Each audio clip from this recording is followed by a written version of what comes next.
Pengalaman saya dengan petani itu mengingatkan saya pada waktu masih kecil. Saya sering sekali berkunjung ke rumah nenek saya, Mbah Putri.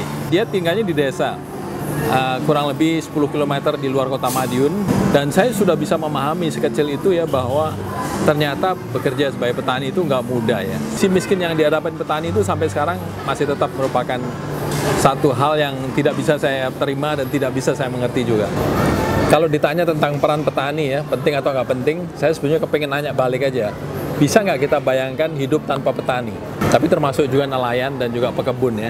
Karena saya pikir kalau nggak ada nelayan, nggak ada tuh yang namanya seafood restaurant. Kalau nggak ada pekebun, peladang itu, nggak ada tuh yang namanya sayur mayur dan buah-buahan segar. Apalagi nggak ada petani. Mana ada beras tiba-tiba muncul di meja makan kita. Apa yang bisa kita lakukan untuk petani sebagai bentuk apresiasi kita? Memang ya, ini kondisi yang sulit.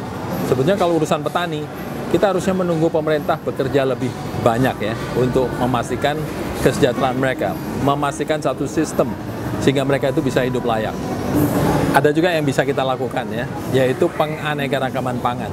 Memang pemerintah sampai sekarang ya belum punya satu policy yang jelas tentang penganekaragaman pangan.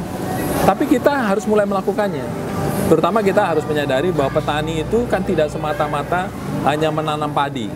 Mereka juga kadang-kadang di tanah yang marginal gitu, mereka hanya bisa menanam singkong, menanam ubi. Nah, kita harus mulai sadar bahwa kita pun harus menganekaragamkan yang kita makan. Karbohidrat itu bukan cuma beras.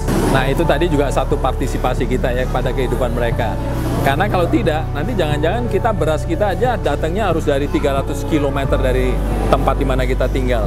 Itu sudah melanggar aturan dari apa yang kita namakan eat local. Prinsip eat local ini penting supaya petani yang hidup dalam radius 50 km di sekitar kita juga bisa hidup. Jadi apapun yang mereka produksi, kita makan lah. Itu penting bagi kita. Bagi Anda yang punya duit, ini pesan saya ya.